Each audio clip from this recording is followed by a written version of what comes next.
Coming up on AC 24/7, demands for answers after that massive train derailment. People living near Ground Zero expressing concerns about their health.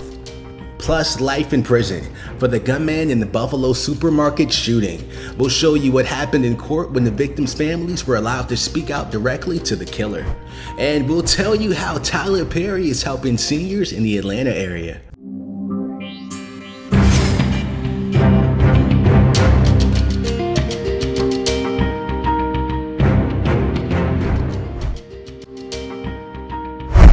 Hey there, welcome to AC 24/7. I'm your host, Lamar Baldwin. It's been nearly 2 weeks since a train carrying hazardous material derailed in East Palestine, Ohio. The fire is finally out and officials have given the all clear for the air and water. But an odor has lingered and fish are dying. The people who live there want to know why. The Advocate Channel's Jason Carrell has the reaction from a packed community meeting. Everybody that came here expects a hell of a lot more than what we're getting right now. Frustration, anger, and unanswered questions in East Palestine, Ohio. Are my kids safe? Are the people safe? Is the future of this community safe? The mayor leading the meeting, at times speaking through a bullhorn to answer questions from distressed residents, still worried about returning to their homes, despite evacuation orders being lifted last week. The railroad did us wrong. So far, they've worked with us and they're fixing it. But if that stops, I will guarantee you I will be the first one in line to fight that. Officials trying to answer the community's questions. That evacuation zone has been determined by the Department of Transportation and other subject matter experts based on previous incidents. Is everybody satisfied with my answer? As many residents are demanding more testing of air, water, and soil. We're not going to let them stop the testing until you're satisfied. That's where the testing stops. Not present at this community meeting, Norfolk Southern Railroad. No, Norfolk Southern didn't show up. They didn't feel it was safe. In the 11th hour, the company that owns the train that derailed sent a statement saying, "Unfortunately, after consulting with community leaders, we have become increasingly concerned about the growing physical threat to our employees." Okay, well, if you're afraid that somebody from Palestine is going to hurt your employees, what exactly did you do to us? You feel the anger and frustration. I'm scared for my family. I'm scared from my town. I grew up here. I'm related to 50% of them. Cleanup efforts are underway. The governor telling residents Wednesday the municipal water is safe to drink. His statement comes after new test results from the State Environmental Protection Agency found no detection of contaminants. Officials say the toxic spill was largely contained the day after the derailment and that tests have shown the air quality is safe. They are still suggesting those with private wells get their water tested. I need help, and I'll do whatever it takes to make this right.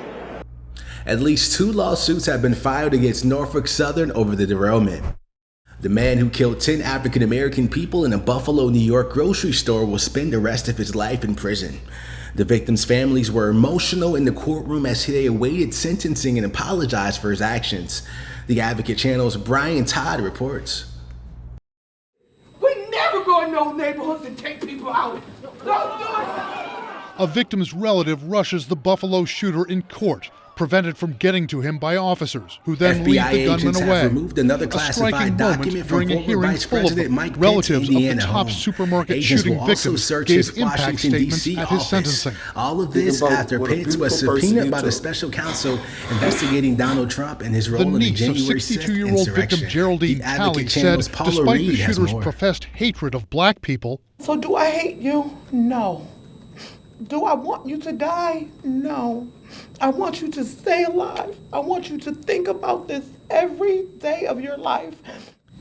Mr. Gendron, please stand. the judge sentenced the shooter to life in prison without parole. You will never see the light of day as a free man ever again.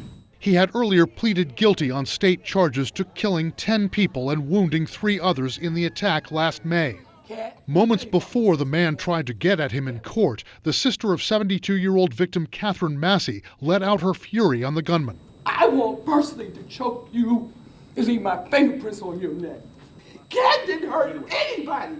That ain't family did. You gonna come to our city and decide you don't like black people. Man, you don't know a damn thing about black people. We're human. Simone Crowley, granddaughter of 86-year-old victim Ruth Whitfield, said her family feels sorry for the shooter. We all know the pure hatred and motivations behind your heinous crime, and we are here to tell you that you failed. I'm very sorry. The gunman himself apologized to the victim's relatives. And I don't want anyone to be inspired by me and what I did. But his words couldn't resonate like those of the daughter of 53-year-old Andre McNeil, who said her father had gone to the Top store that day to buy a birthday cake for her little brother, who was turning 3. I'm pissed and I'm sad and I hate you. And I didn't think I would be strong enough to look you in the face and tell you this. And how much you hurt me. My little brother, who's 3 years old, got to grow up without his dad.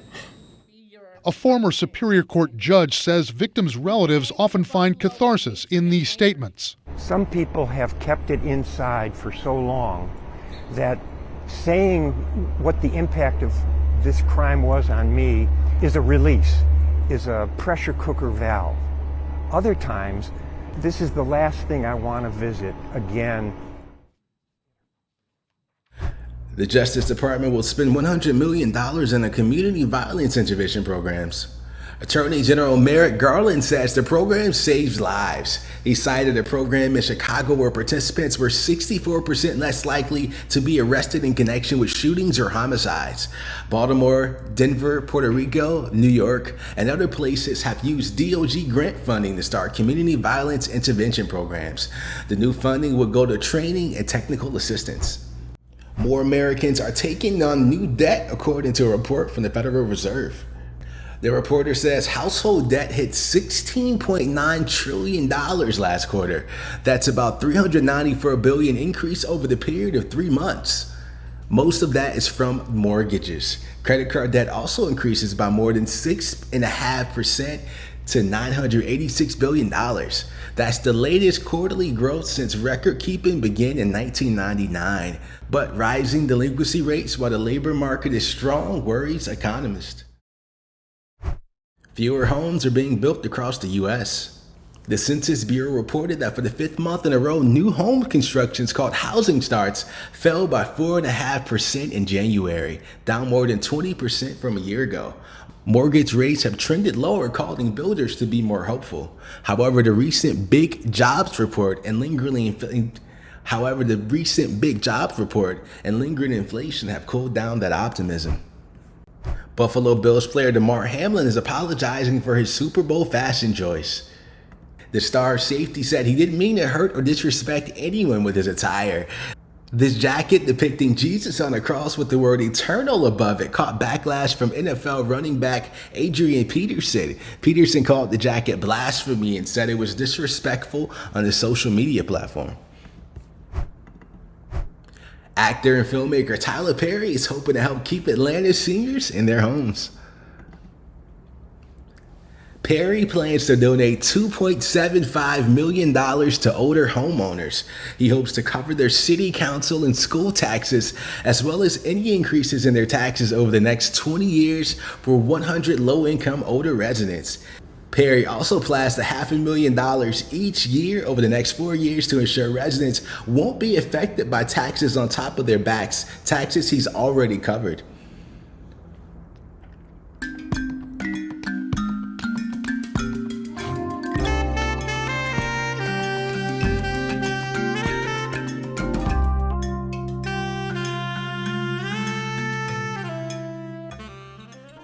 We are celebrating Black History Month. Today we want to celebrate American film producer, writer, and director Lee Daniels. Lee Daniels is the first African-American gay nominated for the Academy Award Best Picture and Best Director for his film Precious.